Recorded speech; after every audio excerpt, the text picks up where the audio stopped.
So when I talk about AI, I want to set the stage because I say the main way I use AI is not going into ChatGPT. That is Right. not the way I use AI for the majority of the time. AI is built into my computer.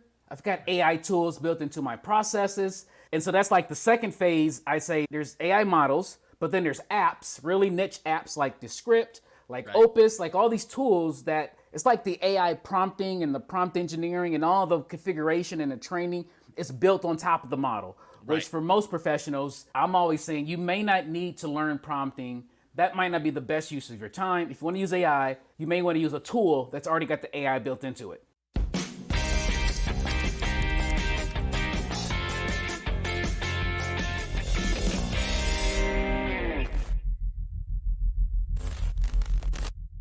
Welcome back to the Real Estate Growth Hackers Show. On today's episode, we got Arvell Craig with us today. We're going to be talking about how you can be putting AI into practice, into your business, into your real estate business, real tangible strategies that actually make the power of this technology real for you today that you could take action on and start getting results from. So Arvell, seasoned marketing professional, AI evangelist, and author of the AI Strategy Playbook. He's got 20 plus years of experience in digital marketing, at the forefront of the AI revolution since 2017. He's an AI evangelist for VA agents, a sought-after speaker, and a trusted advisor. And I'm super excited to be talking to you today, Arvell. How you doing?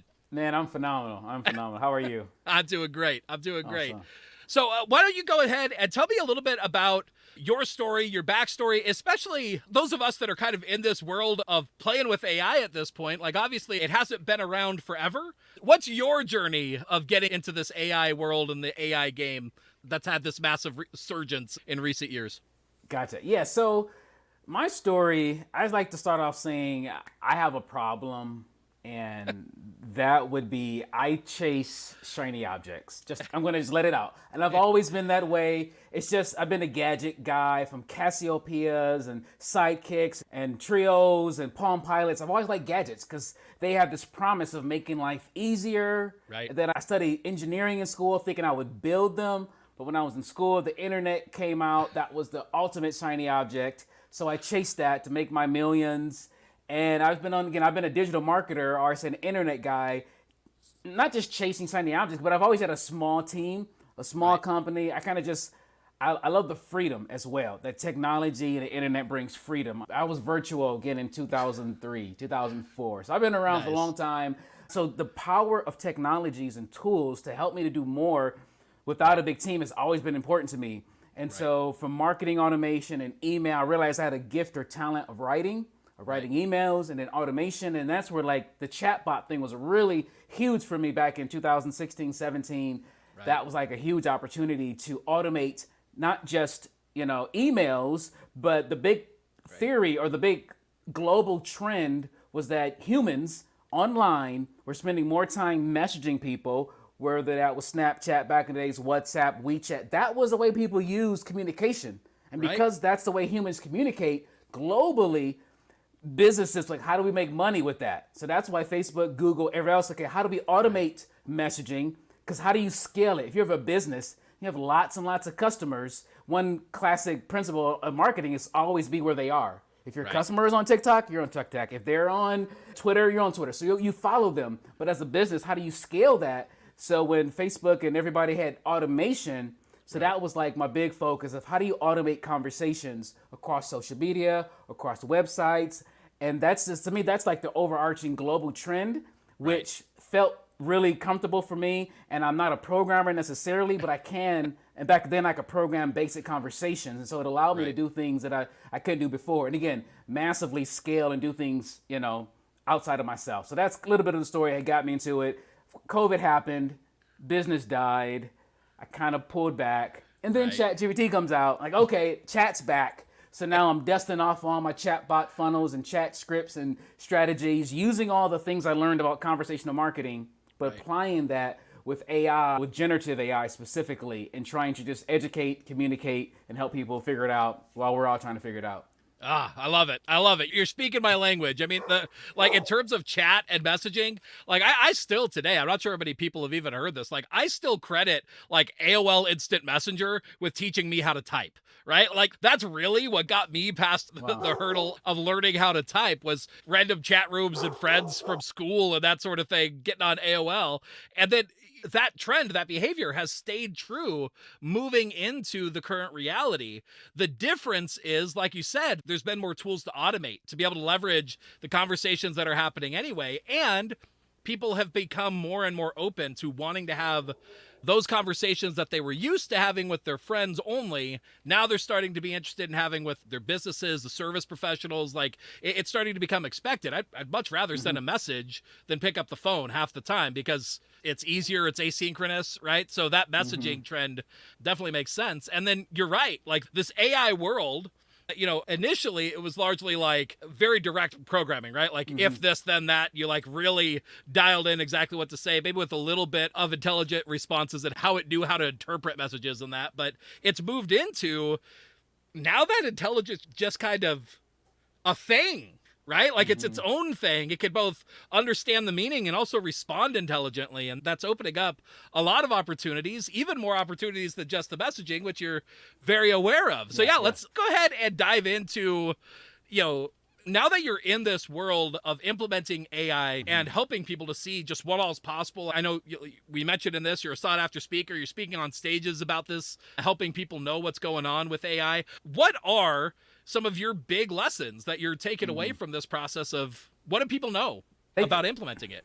Yeah, so that's critical to understand. I mean, and the more I talk about it, the more I think about it, there are certain fundamentals that you really have to have in place.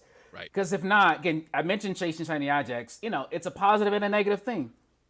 If sometimes people are trying to use AI in ways they don't need to use AI. Right. And so there's one of the things I always start off with is that a business, a person, an individual, you have to know your bottleneck, your constraints, your problems. Because again, if we're talking about business, the goal is making money. Right. Profitable, or make profit. Right. The question is, why are you not making the profit you want to make right now? And depending on your answer, that determines whether you need an AI or a person. Right. Or is there something wrong with your strategy? Is there something wrong in the market? Is there something, there's regulations, there's so many different factors. So we really need to be really honest and really clear about our business model, about what we're doing and why we're not getting what we want first. Otherwise, we'll just add an AI tool or a tactic or a strategy. Like, again, my big focus, if I'm actually adding a solution to a company, it's going to be a chat, it's going to be a voice, an AI call center. But that's only needed if you have so many calls, so many leads that you're not responding to. Right. Then you can maybe get an AI to speed up that process, to speed to lead, respond quicker. Right. But if you have no marketing, if you don't have a bottleneck of customers coming to you, if you don't have a database of hundreds or thousands that you can't handle, having more technology is not going to solve that problem. So that's one big macro meta principle that I learned, because like me and you met when we were using AI to write books. Right. This is a year ago. This when ChatGPT was like 3 months old. I met you at this training, which was great. I was laid off technically for like a month. I asked the client, would you buy this course? If you buy this course, I will sit in the course for 7 hours and I will write you a book. I love it. The client said yes. I sat there, but the only issue was 2 hours after the course started, the client's book was done, and we had 5 more hours. I was like, let me write a book for myself. So I spent the next 2 hours writing my own book. But the more of the story is that AI is cute. It could write a book. But for me personally, at that time and that book, what do you think that book did for me? It didn't do anything, because a book was not the solution to my money problem. Right. So that's the thing. We can use AI to write books, which is great, but make sure what the strategy or tactic that you're doing is specifically solving the problem that you have. So that was like my big aha moment. Yeah. That so like, I like to cover. Yeah.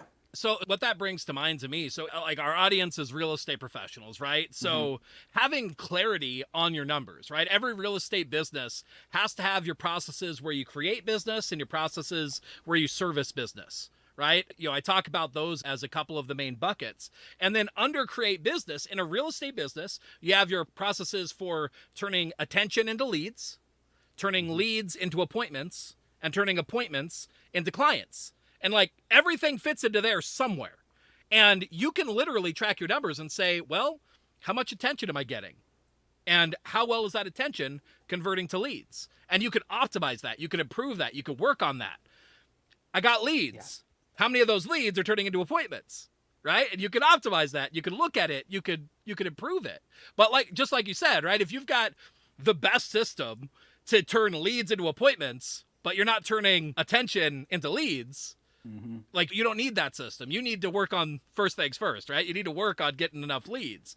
And similarly, if you have the perfect back-end system to service business, you're getting listings, put onto the market, you got great negotiation skills to make sure that stuff's happening, and you're servicing that business to contract well, but you don't have anything creating business, like you're solving the wrong problem, right? So I love that. I think that's super important for sure.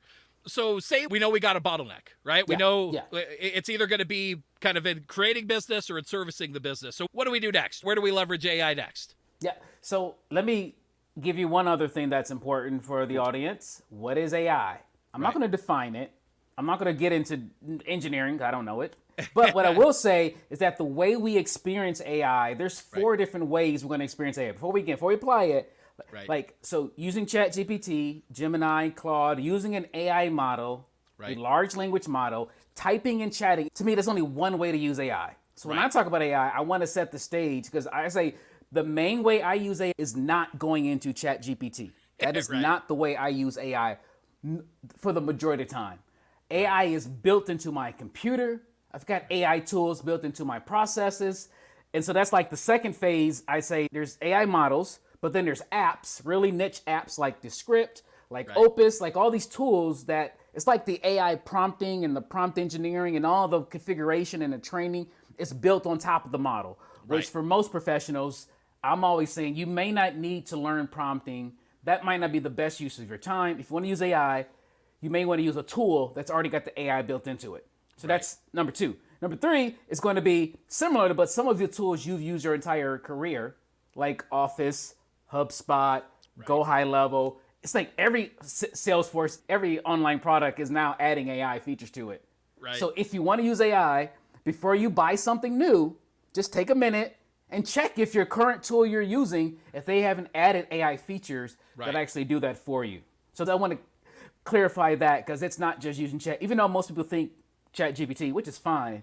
But again, for a scalable, integrated, something that fits into your current processes, that may not be the best use. And I think the fourth way is you could build your own.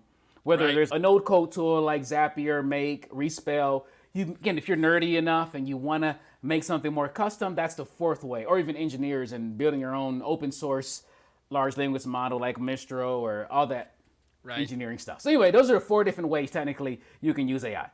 Yeah. Go ahead. Yeah. I love that. And I think understanding kind of those practical ways to deploy the different mediums that you might find access to AI is useful. I'll define how I think about what AI is, because I think it's important to have some level of a distinction here. I think AI goes back to the foundational idea of literally the root of what it means, artificial intelligence. And anything that is software that is replicating human intelligence is artificial intelligence, right? But what we miss is that I think that exists on a spectrum, right? Like some of that automation is really simple and you've been using it for years and you never thought it was AI, right? Like clicking a button to schedule an email to go out at a future time rather than sitting there and pressing the button to send it right now.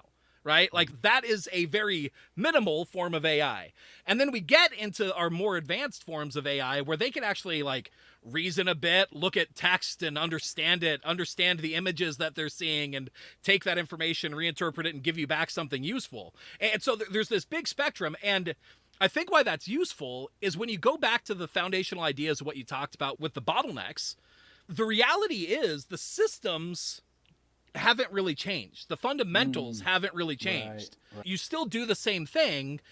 The thing that's changing is how much can technology start stepping in and scaling those systems that you maybe should be doing anyway, that should be part of your processes anyway, that maybe you already are doing, but could be more automated than they were previously? And as the technology continues to grow and expand, there starts to become more opportunities over time, based on that idea. And so really, when you're looking at like, where can AI be deployed in the here and now, it takes a little bit of understanding what tools are available and what can they do right now.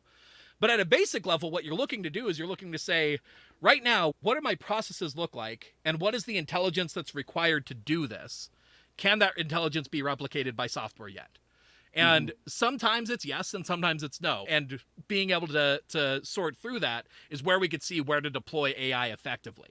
And what I love is that you have figured out a lot of great ways in knowing these different mediums and modes that we encounter AI right now, where it's useful right now, where you're seeing results and examples right now. So from there, let's talk about that. So deploying AI into a real estate business. I know in your book, the AI Strategy Playbook, you actually offer a number of different plays that people can deploy in order to start getting results, right? So what comes next? So Go ahead. Got it. Yeah. So we've established that you understand how your business communicates, how you make money, where your bottlenecks are. And if your goal is more money or more profit, you've got an idea of maybe 2 or 3 or 4 numbers that you want to change.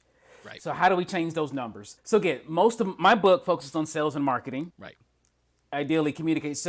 And I learned there's a book written a couple of years ago on marketing AI, and there's a podcast called The Artificial Intelligence Show. So they wrote a book on marketing AI years ago, and I like the way they break it down into these 5 different P's. And so I took their categories and I wrote my own plays, but the way I start to reference or frame it is, how can AI help you when you're planning a campaign?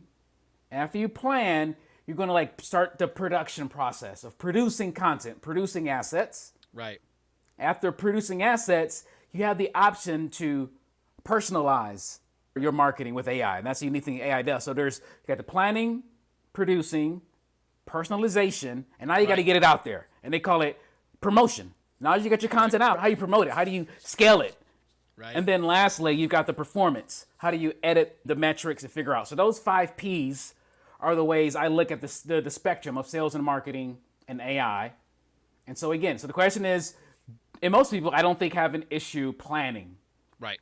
There's no lack of strategy. There's no lack of ideas. So usually, again, and in the book, I give some basic ideas of how to come up with a plan. Again, if you don't know plans or strategies, you can use AI to help you to come up with some frameworks. You mentioned earlier about conversion optimization, or if you're not converting leads into appointments or appointments into clients, AI can help you tweak your offer. So I share some ideas there. And then I'll just jump to promotion. You mentioned AI has been around for a while. Like me, most people, if you're buying media, buying ads for years, the whole situation of cookies and personalizing and all these things have kind of been removed from a lot of the ad platforms. But the key is social media has always been run by AI. AI is an algorithm. And we know Google has an algorithm, search has an algorithm, social has an algorithm. The main thing is AI is already the fuel behind social media. So if you're buying media, you work with Zach or somebody to buy your marketing, you don't probably need to add AI into your promotion because AI is already in there. You just give it a bunch of money, give it a bunch of media, and you allow it to do what it does. So that's normally not a bottleneck, needing more artificial intelligence. So that leaves us with 2 of the main keys. I say either being more personalized. If your media, your communication was more personalized, was one-on-one, was conversational, it's likely people might feel more comfortable. They may feel more connected to you. So that's an opportunity. How do you create media that's more personalized? And then before that, most people I don't know anybody who communicates too much. Right. We talk about burning our lists. Maybe if you're sending out an email 5 times a day, but most people don't. That's not even an issue. But I typically look at, and I think I learned this from, I forgot the guy's name who was but find something that works. Where are you consistent? What do you love to do? Whether you write newsletters, you're real estate, right? So you may be doing like yellow letters or direct mail, whatever you're doing. Right. If it's working and you got a process, it's consistent, that's a great place to start. I would take something that's working and how can you scale it? How can you infinitely reproduce it? How can you turn it into video, but turn it into audio, turn it into podcast, turn it into text messages, turn it into, threads and Twitter. So that's one thing that AI can do. It can take media and turn it into 101 different ways. So that could be a way to use AI to communicate a whole lot more. But again, you got to start with something that you're already doing, something that works. Ideally, your best form of media, how can you reproduce it? And one key with that, I'm thinking lately, because one thing about AI, creating something from scratch with AI, number one, you've got the copyright issue. Not that you're really worried about that, you're in real estate, but just know that you can't own it. There could be some issues there. But if you start with your own content and reproduce it, if the root was, you've got more flexibility on ownership and rights and things like that. So the main thing is start with something that works. And how can you do more of something that works? All the AI tools to scale, from long form video, turn it into shorts, from shorts to turn it into posts, but all the different flavors of turning media in different places. I think that's one opportunity that most people can take advantage of. Again, if that's the bottleneck, if that's the need, if you're looking for more attention, what you call it, awareness, attention, if you want to scale that in an organic-ish type of way, there's a lot of opportunities there. I don't know. You got any thoughts on that? Yeah, absolutely. So I completely agree. One of the things that I talk about a lot is that AI has unlocked the ability for people to show up as they are and yet get the opportunity to have it be whatever they need it to be. Right. So I found that people tend to have sort of a natural mode where they readily flow, where they readily create content. Maybe they need to do things live. Right. So if they record video live, or maybe for some people that's really hard. Right. Like to do it live, and they need to do something scripted. And so they show up on camera and they sort of really think about everything that they're going to say, and they script it out and they create content that way. Maybe they don't like to do video, so they do audio instead. Maybe they don't like to do either. And so they write, right? Maybe that's your natural medium of creation. And what's really cool is that with AI, wherever you show up naturally, you can use that as the foundation to then create anything else that you need, to create videos, to create audio. And it may not be to the same caliber as if somebody who that's their main thing. Like your videos, if you normally show up live, the clips derived from them may not be as clean, as perfect as the person who's they live day in, day out on the scripted stuff, right? But you get the opportunity to show up there in a good way, in a way that's sparked by you, by your creativity and your unique humanity, in a way that you couldn't before. And further, right now, one of the things that's a really big opportunity that I think a lot of people miss as well, we are moving into a world where you may not even need to be creating content, but rather capturing what you're doing anyway. And that becomes the foundation for your content, right? So real estate teams especially, they're training their agents. They're having coaching calls with their agents. They're doing recruiting calls. Using those, getting those recordings and then turning them into your marketing assets, turning them into your social posts, turning them into your podcast episodes at times. Those can be powerful ways that you may not even need to add to your content creation time. You may already be creating the content and just be able to leverage AI to take it and turn it into all the other stuff that you need. So yeah, I love that. Taking your unique stuff, whether it's intentionally creation or not, and turning it into everything else is a super powerful way to leverage AI for sure. Yeah, and let me add two things to this. Number one, thinking of real estate, brokers and teams, I don't know how much these companies, your companies are hiring other marketing, and again, I don't want to fight against marketers, but there is an opportunity that if you can figure this out, is that, again, it's you got all these teams. What if you I think there's just ways to scale the production, fueling your agents with more assets and more resources. And that's that scalability opportunity where if typically one person loves to create content, but your other agents don't do anything, there's probably a way you can scale through them. And then the other thing is I know real estate is big on the relationships. You're local, hyper local. Now we're talking about personalization and what's happening. I can imagine all the different ways you can collaborate or really just create assets to fuel all your partners. Exactly. There's something there that's untapped because it's not just about you putting out 1,000 more pieces of media. You can take your same media and simply tweak it for all your partners, all your local restaurants, all your local, mortgage people, and whatever else is around your neighborhood. How could you fuel and empower them so everybody wins? And you can use, when you figure out one simple play or one technique or tool, if you can share that with your network, your relationships and referral partners or past clients, there's probably a way to tap into that network with AI. Yeah, especially so real estate teams typically, the team as an organization will exist to help enable and empower the agents that are on their team, right? And one of the ways that that happens is often with helping giving playbooks and strategies for how to do things like social media, etc. And here's the thing, I just recently did an episode about this. One of the things that typically happens is that you end up having everybody posting the same cookie cutter information, and the market could detect that, right? Where it's like, it's not like these circles are like infinitely large. So they might see a few different people posting literally the same exact thing as the other people they're following. But with AI, now you have the ability to like have the seed of something that is great and powerful, but use AI to do the personalization where you put it in that agent's voice, that agent's point of view, change up the wording, change up the imagery. And you could do that much quicker and much more at scale than it would be for me to like sit down and try and rewrite something in a slightly different way. So yeah, you're exactly right. Like being able to start with kind of this body of successful work or useful assets and then adapt it into whatever other formats or personalization you might need is super useful for sure. Yeah. So I love that. Are there any other plays in the playbook that you think that real estate agents should know? Yeah, so again, we were just talking about I was giving you the umbrella of content production, of scaling your content is an opportunity.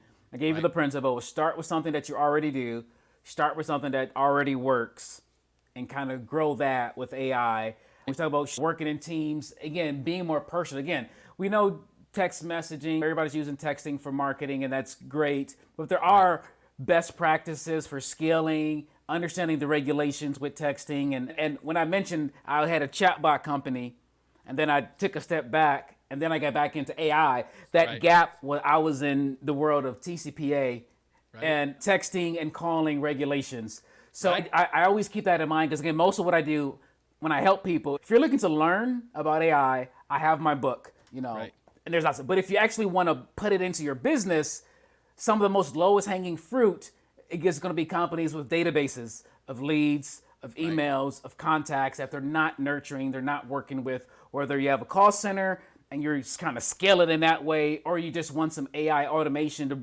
go through your list. Either way, there's just a lot of tools. And I used to research all the AI tools, all the text messaging tools. And now it's like, yeah, there's so many of them. The main thing is that, again, I do give some guidelines in the book. I reference some of my favorite tools, but sometimes I would just do it myself. I tell, if your company like just wants a demo of how you can use AI to have conversations, have one-on-one conversations, I just would love to help people out to figure that out. But again, the book has 21 plays. So there's 21 idea starters. I call it idea starters. To give you, if you don't know, AI can take my newsletter and turn it into a podcast. Automatically. And I mean, and I'm not saying word for word. I'm saying turn it into an AI that sounds like me, that's produced on Spotify and Apple automatically. I have a resource in my book that does that. And I have there's tons of other resources. So I've got a bunch of tools, but again, so we can go into something, anything else that's real specific. So where can people get the book? What's the best place to get it? Yeah, you can go to arvellcraig.com. Perfect. That's the easiest way to get the book. I do have a site that I made especially for the book, but I haven't built it out fully. If you want to play with it, I built a little chat bot that is able to talk to you about the plays in the book and actually give you some resources. That one is wheredoiai.com. Wheredoiai.com. All right, cool. Yeah, so there's either one. And the book again is called the AI Strategy Playbook. People can get it both in print and digitally, right? It's available both ways. Yep, I've got an audiobook, an audio version where I read it, do a little commentary.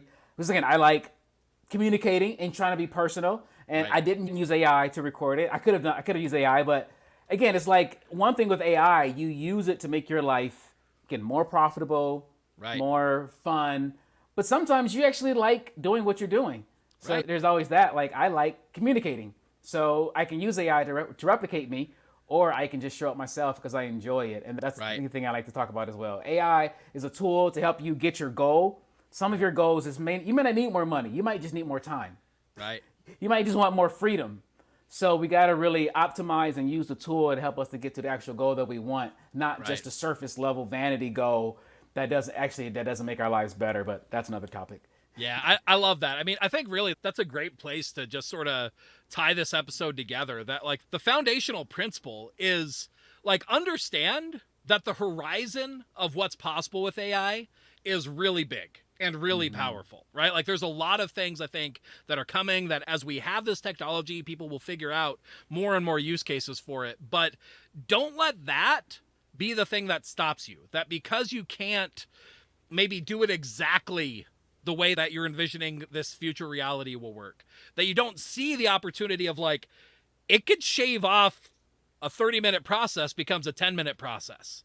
And that 20 minutes that you saved means all the difference when it's something that you do every day or that somebody on your team's doing every day, right? Like that's a big time savings when it's compounded over time.